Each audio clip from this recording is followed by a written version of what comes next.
In the morning, we rise. We observe what is before us. The idea of another world fascinates me. But what about a world within another? Sit back, relax, and understand how this is possible.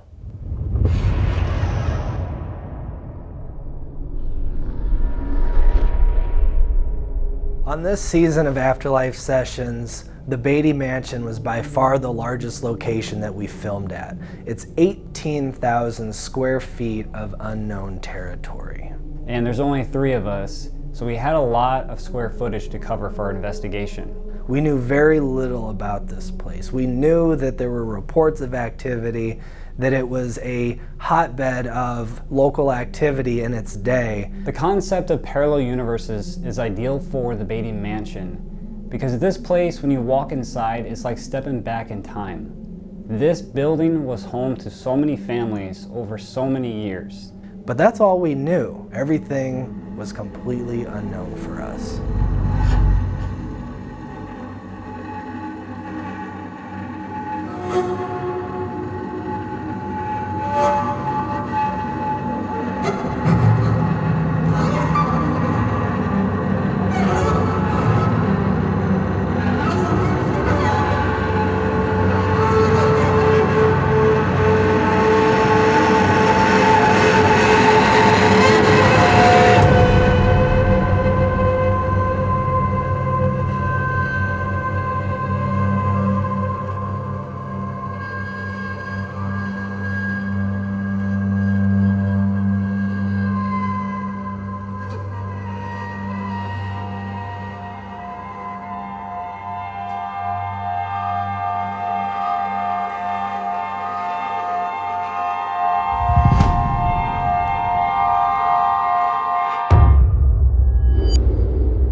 I'm Shannon. I'm with Apex Paranormal, and I actually am the historian for the Beattie Mansion. So the mansion was built in 1854 for Armstrong Beatty and his wife Eliza. Armstrong Beatty was a very important person to St. Joe. He was the only 5-time elected mayor. He was also a very prestigious businessman, so he ran a lot of banks in the area. They had only lived in this house for a few short years. It wasn't for very long. Armstrong did end up passing away in the home from what we believe is cholera. Very similar illness to arsenic poisoning. And we think it may have something to do with Eliza in regards to the will for the home, because Armstrong had written out his will, and whenever Eliza found out that the only thing that she was left was this house, no money, nothing to keep her financially stable, within 3 days Armstrong ended up very sick and he died. He was diagnosed one day, 3 days later he ended up passing away in the home. So they think that she may have had something to do with his death, but there's no documentation. After he had passed away, Eliza had passed away shortly after. It was then in 1879 when the Ladies Union Benevolent Association came in. They purchased the home for $3,500 and they turned it into Home of the Friendless. So they provided room, board, clothing, food for anybody that needed a roof over their head. And that was anything from single women, their children, anybody that was homeless and just needed a place to live. Ran like that for quite some time. Once the home needed some updating, that's when the second wing was built. And at that time, they started bringing in more elderly families in here. So then they kind of transitioned from Home of the Friendless to Memorial Home of the Aged. So they ended up transitioning the children to the Charles Noyes Orphanage. And then they had this then become the Memorial Home for the Aged. It became Main Street Manor, which was a sobriety home. It only ran like that for a few years, really until 1996. They did treat anyone who was suffering from drug and alcohol addiction. After that had closed down in 96, it sat vacant until 2004 when Michael Burkhart had purchased the home in hopes of turning it into a bed and breakfast. He couldn't keep construction crews here. He would bring teams in and he would have them come in and start the remodeling process. Things would end up missing. They would end up getting touched by something that couldn't be seen. They would hear footsteps.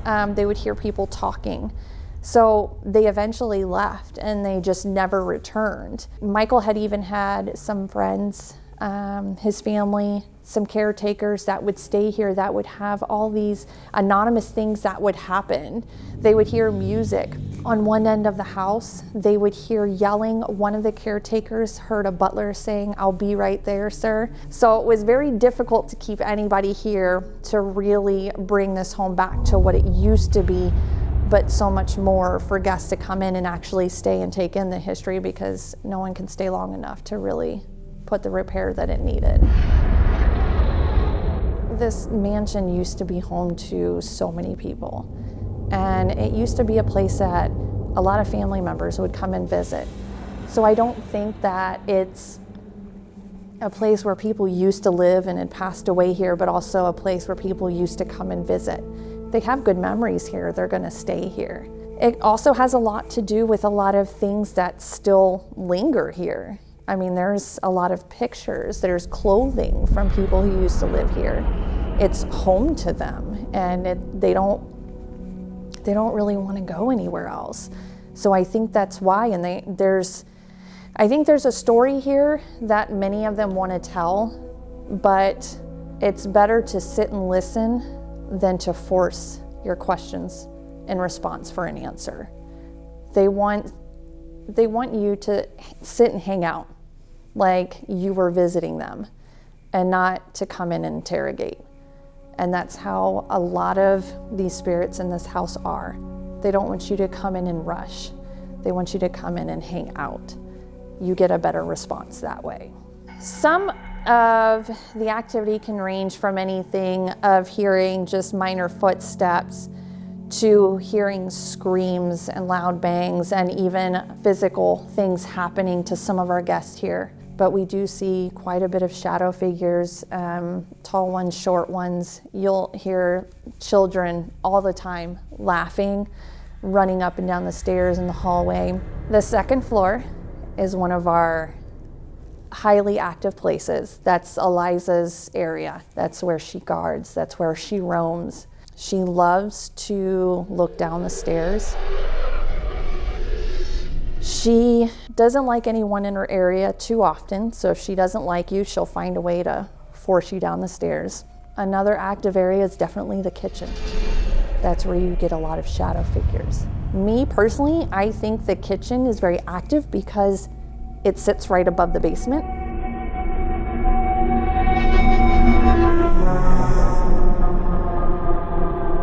Right above the Shadowman room. There's a lot of negative energy down there, and then there's some non-negative energy.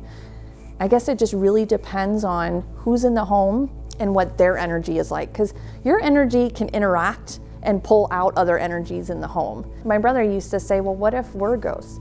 What if we're the ones that are dead and we're actually living in someone else's world? Like, it's a pretty cool way to think of it. On this episode, we're looking into multiverses and parallel universes. We already interviewed Shannon. We had a walkthrough of this location. But right now, I just want to recap what Shannon told us. Who married Armstrong Beatty? Eliza. Eliza. Mm-hmm. And she is believed to have poisoned him. Shannon said something about how children are still here, and there was like a daycare. Yeah. Maybe Eliza in that other universe is the one watching over those children. Yeah, very possible. Because innocent children are not a threat, but a grown man can be. You know, if he was what people say he is, he took a lot of life out of her. And the last thing that she could probably do was to end it. And that's what she did. What's just weird is that he died of cholera. And we looked it up. It's very similar to arsenic poisoning. It's believable. I believe how that's an assumption on how he died. They built this house. They didn't live here very long either. And this building's been home to many families, according to Shannon. You know, so she also said too that everybody comes in here focusing on Eliza and Armstrong when there's been many families and many children that have been through these walls. Yeah. As for this haunting, we know reported activity. And this whole Missouri, Kansas area was built on limestone. And we always go back to that, but you and I wholeheartedly believe that stone tape theory is an real actual thing. possibility. Yeah, of course. And like the assumption of parallel universes, it's like we're on their plane and they're on ours. I just think this is a really cool place for that. It's enormous. It's 18,000 square feet. Corners everywhere, dark rooms. What do you think our approach needs to be tonight? I think we need to approach this very respectfully, as if we're visitors to someone's family. Because what she said in the interview made a lot of sense. This was a home to many families. Be very respectful. We don't need to come out, be aggressive. Just treat it like they invited us to Thanksgiving dinner? Right, Like yeah. they're just open-armed, loving people until something proves us otherwise? Yeah. If we sit here and don't force it, other families might come out and want to speak with us. What I love about parallel universes is it puts you in the shoes of the afterlife. It sure does. And it makes me want to treat them as human. So like if we hear something, or if we see something, naturally you get scared. But maybe we should do everything that we have to not deny it. I agree. It's kind of like a radio. You tune it to one station. In all reality, there's actually many radio stations that coexist within the one, but you're only tuned into the one radio station. If we can figure out how to tap into the multiple radio stations, then we can further figure out how to communicate with another world, possibly. And I believe that maybe that analogy is what helped create the spirit box. When you least expect it, something happens. You go into a place like this expecting to see a ghost or a shadow figure or some winged orb on camera or whatever. You're not going to see anything. You're not going to hear anything. You're not going to just experience anything. So maybe if we're focused on being cold, that'll distract that thought process and more things will happen. She did say you don't force it, that it works. You get better evidence by letting whatever or whoever come to you. And for that, you know, we like to do experiments. We like to use trigger objects and stuff. What kind of devices should we use? Where should we go? I think we should focus on the basement, because she did say that there's children that do giggle. If there's shadow figures, we could also possibly set up motion detectors for our lights to make them go off. We can also use baby powder if we wanted to see if we're able to get footsteps or anything residual on anything. She did say there is intelligent spirits here too. Yeah. So we should definitely utilize the spirit box in the same room too, because she did have that same experience in here, and I want to see if I'm able to replicate it with you guys. I truthfully believe that they're smarter than us. They already know what's going to happen before we even make it happen. Exactly. I mean, They're like prophets, like little mini prophets. Right. I have this assumption that I think about sometimes from doing this is whatever it is that we communicate with, if it isn't a parallel universe, then it already knows what's going to happen, because if you're dead and you're in the house like this for so long, how can time exist? It will always find a way to make it so you cannot possibly prove it, but you know it's real, but someone that watches your evidence or sees it may think, oh, it's this because they moved at the time, or they spoke and that's just their voice, or that's just them breathing.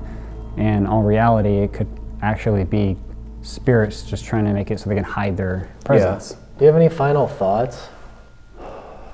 I think we should start our investigation. It's so cold. Yeah. At our time, it's so cold. Yeah, I haven't done one this cold. Yeah. And I'm really excited to see how the spirits react and if we can learn anything about ourselves. I always say that, like, when we're done with every location, I always say to myself, what did you learn about yourself from this experience? Yeah, that's a good point. And I really hope that I learned that being compassionate and sincere and just genuine, the reason for communication and building respect with the other side, because it's not in my nature nor yours to provoke unless something bad happens. Right. Let's do this. So I really love trigger objects. This is something that I believe is relatable to the other side. It allows the spirit to approach us without fear, and it gives them an understanding of what we are all about. We just finished talking in the kitchen, and we wanted to start in the basement. Based on what Shannon said, she made it seem like that was one of the most active locations. So we went down there and we set up an experiment. All right, let's go.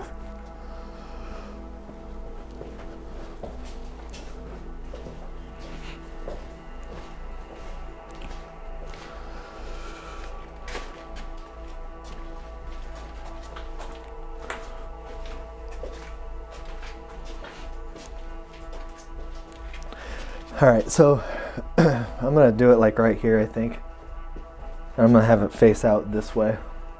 I just heard something. Like a little mini chain.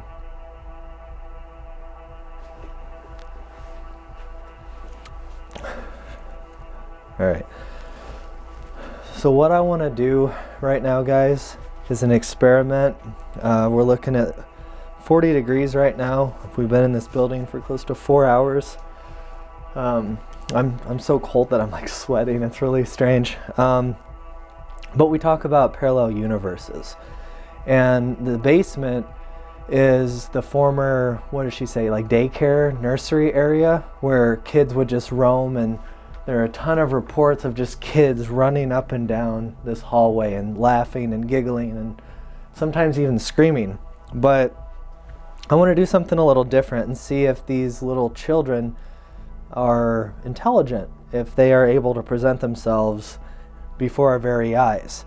And I want to do it in a step program, pretty much. So the way that it works, and those watching at home, help us name this little guy, this little bear. Let us know what you think. He's cute. I think we should call him Bernard. Bernard, let us know. Let us know. All right, so I'm going to sit down. So the next step is putting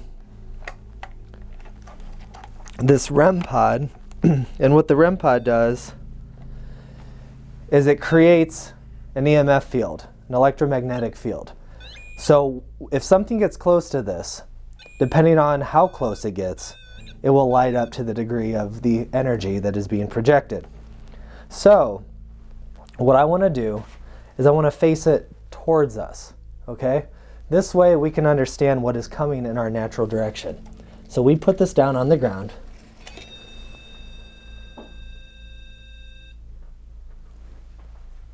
All right, the next step right here is a motion sensor light. This is the first step. So this goes right here. Next, baby powder. This allows us to analyze footsteps if it is possible.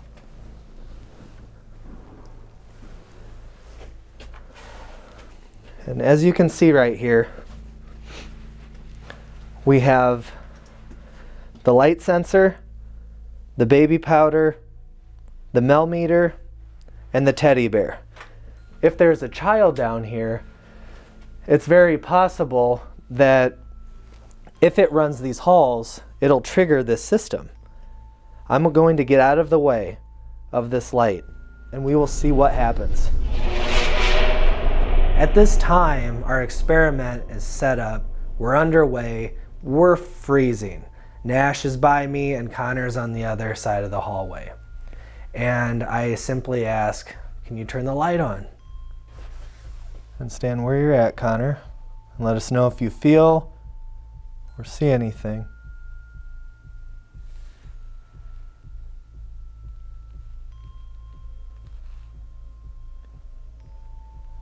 If there are any children down here, can we hear your voice? Touch this little guy right here with the orange light. Make the lights go off. Can you walk on the baby powder? Can you jump in it and make a mess?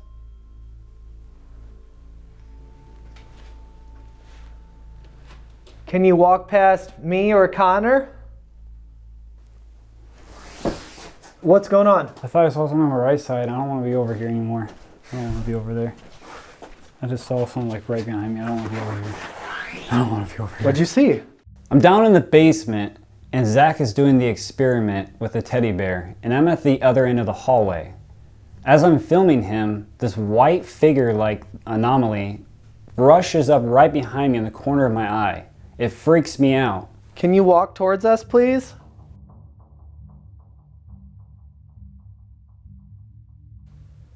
Are there any children down here that want to talk or play?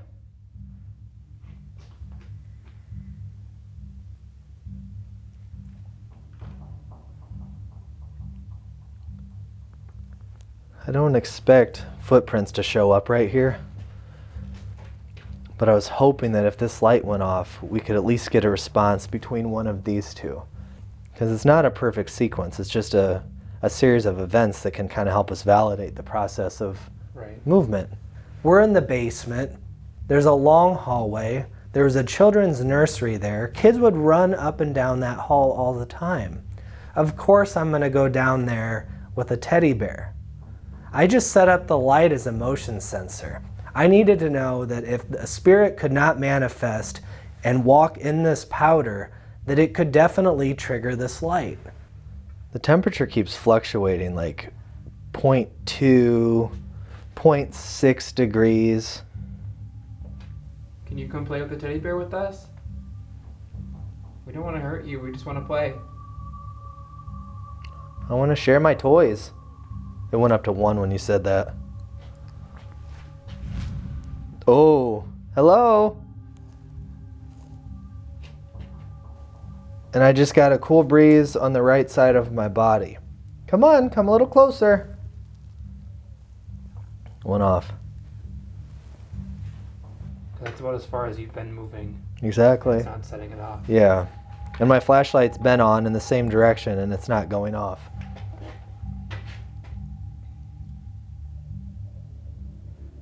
We're about to go upstairs. Can you touch this little teddy bear right here? I don't know why I felt compelled to stop here, but I'm glad we did. At this time, we have returned to the first floor. We went into the kitchen. Shannon mentioned that this room is where they have a lot of activity. They have electrical manipulation and so forth. It was our time to go up there and find out what was going on. So right now, we're gonna do a spirit box session. And what this is it's basically a modified radio. And it's believed that spirits can answer questions and talk through the white noise. Sometimes radio will bleed through, so we must discern which is which. So right now we're going to sweep at the fastest sweep rate that this one will do, and that is 100 milliseconds. And we're going to sweep in reverse. Why reverse? Because it's a little bit more compelling because you're not getting so much radio bleed through and it would be backwards. Oh, so you believe it's more compelling if it can formulate real words? Yeah, it'd be a little bit more realistic to me. I'm gonna sit down right here.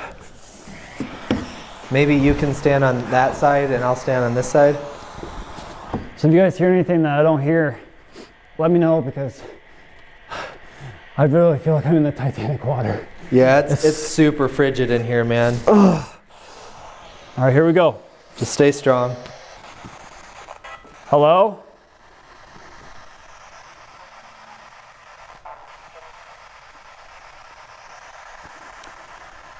Are there any spirits in this kitchen with us?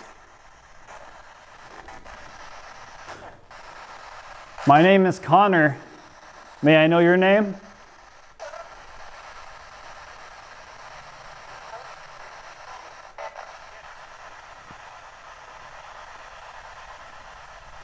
Probably see me shaking so bad. We're in the kitchen. Can you come in here and talk with us?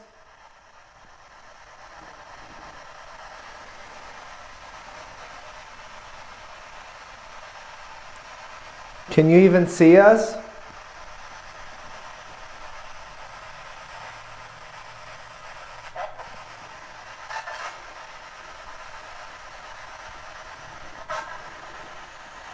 Eliza, are you here?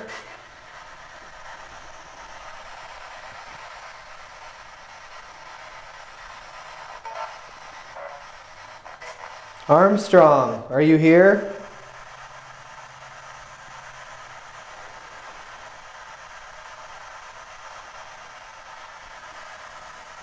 Where are you at here?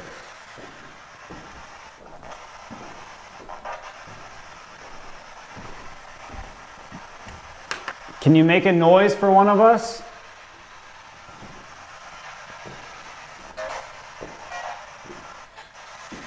Ooh, you hear that little gasp?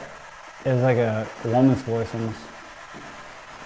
The reason why I turned off the light right now is so we can see if there are any orbs or anomalies that come towards you, assuming that the energy of that spirit box creates an EMF field that they can, feel comfortable with or manipulate. Yeah. Exactly. Sure. Oh, just got an orb. I just had one come at me. Exactly. I saw it shoot up on the screen here.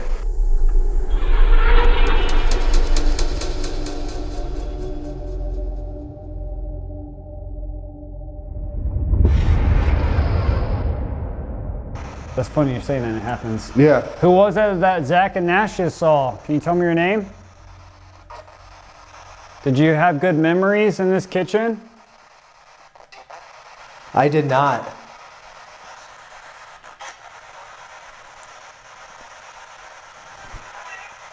That was compelling to me, Connor, because the same voice came through on 3 separate syllables on that fast scan. Right. What's your favorite meal that was made in here?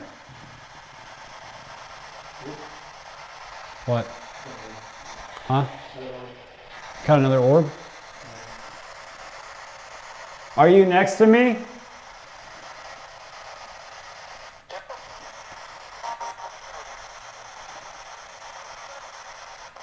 Can you sit right next to me? I got a chair on each side of me.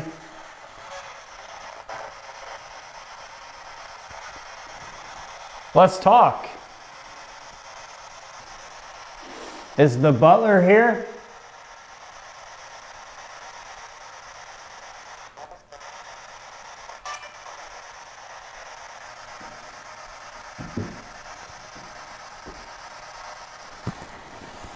Can I stay the night?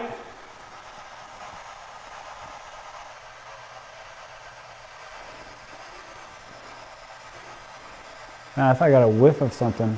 What'd you get a whiff of? Like perfume or something. You don't smell that? No. It smells nice, whatever the smell is smelling. Is it this candle? This candle? No, dude, I don't smell anything in this candle. It smells nice. Is that what you smell? Yeah, it smells something nice, like perfume. Or a candle kind of thing, like something sweet. I've heard that voice twice now. That same voice. Makes me believe that there's like something that's trying to communicate with you, that it's the same person, it's a powerful spirit trying to come through. By me or Connor? Same, still? What motion did it have? Like went up around your head and then started on your left side and came up the right side. Really? And it's cold in here, so there aren't any bugs. Yeah. You can see it like pulsate. We can see you guys on our cameras. We just want to know what your guys' names are. My back just got really cold. Are there a bunch of them behind me? Connor, ask some questions about... The one that I was talking about, though, it was like slow and you could see it pulsing. Who's behind Zach? Whoa. That was weird. Dude, the spirit box just stopped for a second. Was that you trying to communicate? What was that? What was that? I just got an orb over... That bunch of them right here. As we're finishing up a spirit box session in the kitchen, Zach and Nash are filming me when suddenly we hear a loud explosion-like noise happen right behind Zach. It freaked me out. At first, I thought it was somebody breaking in the building because it was that loud. What's that noise? Zach, was that you? No. Who? I just turned the camera right here and just saw two orbs, man. Was that you that made that noise? Do you have a light so I can see? All right, here we go. That was loud. Dude, is someone banging? Is someone over here? That was loud. Guys, it was a rock. We get up, we freak out, we look at the hallway. I go out there and I find out that it's a rock. Look. That was a rock. Why would there be a rock be in here? Right in my hand. Why would a rock be in here? Do you think this was it? I don't know. I didn't see it before it happened. It was unreal, though. Dude, I thought you guys made Something that noise. there just made a noise. Are you in here?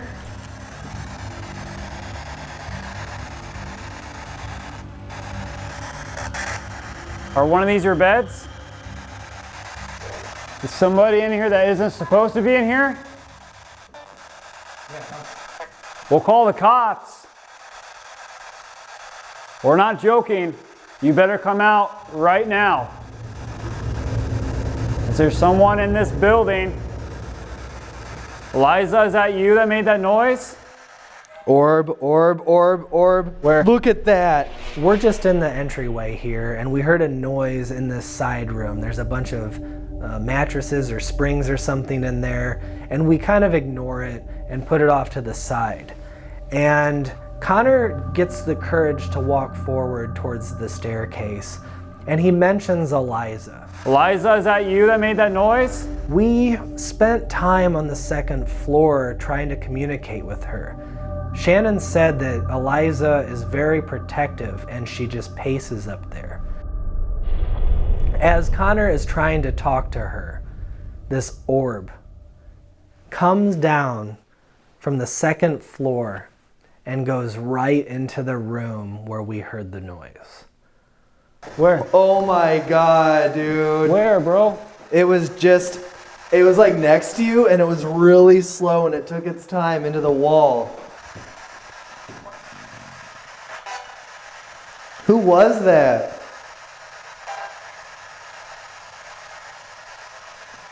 Can you tell me your name?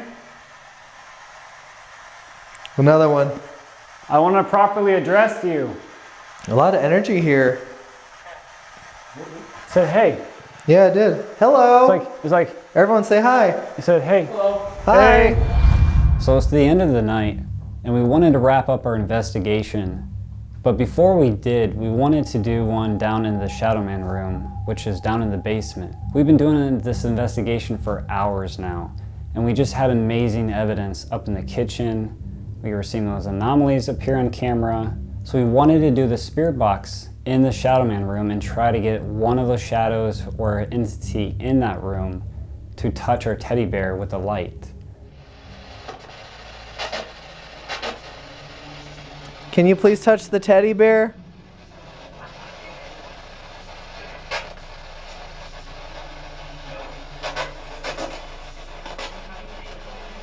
Whoa, that's a good response. There we go. Just as I zoomed in. Nice. Thank you. As Zach is zooming in on the teddy bear, as he asks the question, can you turn on the light? The teddy bear turns on. And with that said, we got everything that we wanted to go after at this location. So we wanted to wrap up our investigation and call it a night at the Beattie Mansion. Parallel universes.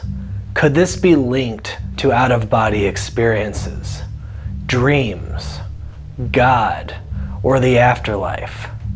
If you have witnessed an apparition, you shared a moment with another universe.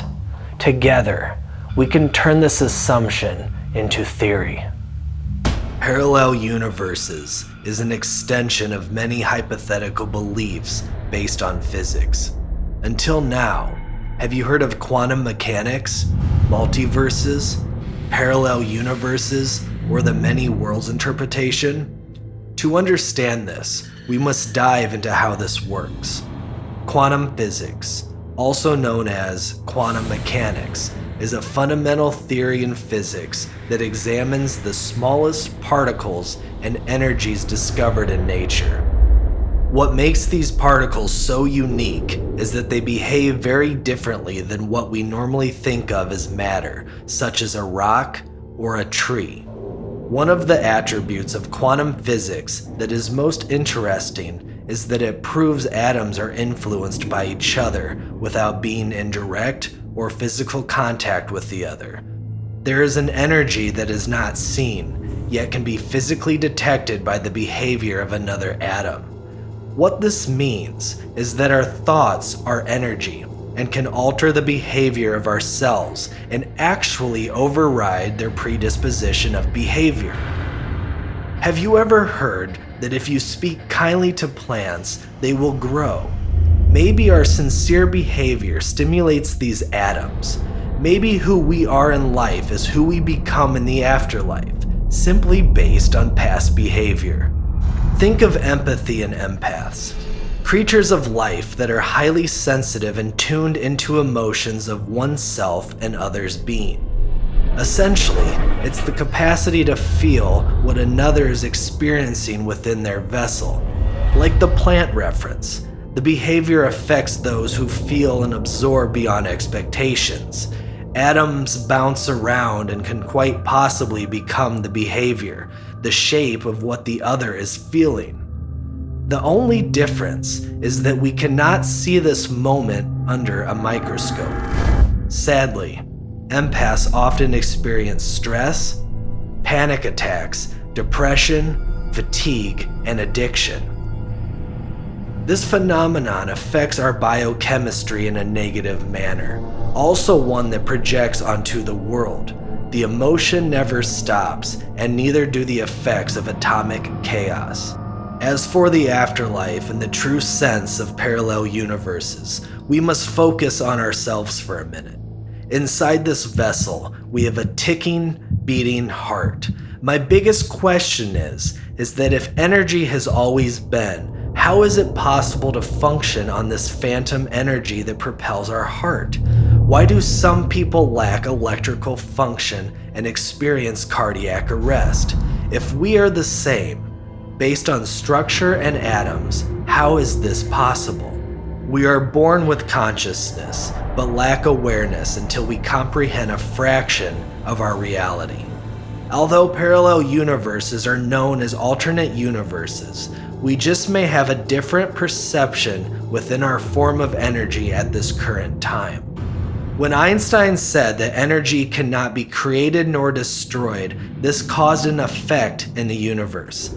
This quote was inspired by the law of thermodynamics. It states that energy can only be transferred or changed from one form to another. This makes me wonder if the parallel universe is the before and after of who we are currently. Moments in the past affect the present times. An assassination started World War I in 1914. A brutal murder haunts a family as they mourn every morning. A prison fight ignites the fury of 1,000 men. My point is that these locations that we research are rich in many ways. Historical, nostalgic, and haunted. This unknown world is matterless, lacks time and space, and is unseen with the naked eye. Occasionally, we experience shadow figures or apparitions. It's the bleed-through effect where we share that exact moment in existence. How beautiful, right? Consider that maybe we are on the other's universe and we are invasive. Maybe we are the ones who create shadows, the ones who bleed through and startle the innocent. We are not dead. We are very much alive, just waiting our turn to fade into another form of energy. We are infinite. The assumption and fascination of the afterlife has existed for many years. We are not here to prove nor deny. We are here to ask questions, provoke thought, and give courage to those who dare to step outside of the box. I know that this may seem like a lot, but know that every step, assumption, and perspective has a role in understanding parallel universes. I just know that throughout my studies, I have humbly found peace within religion, spirituality, and science. This is our journey together.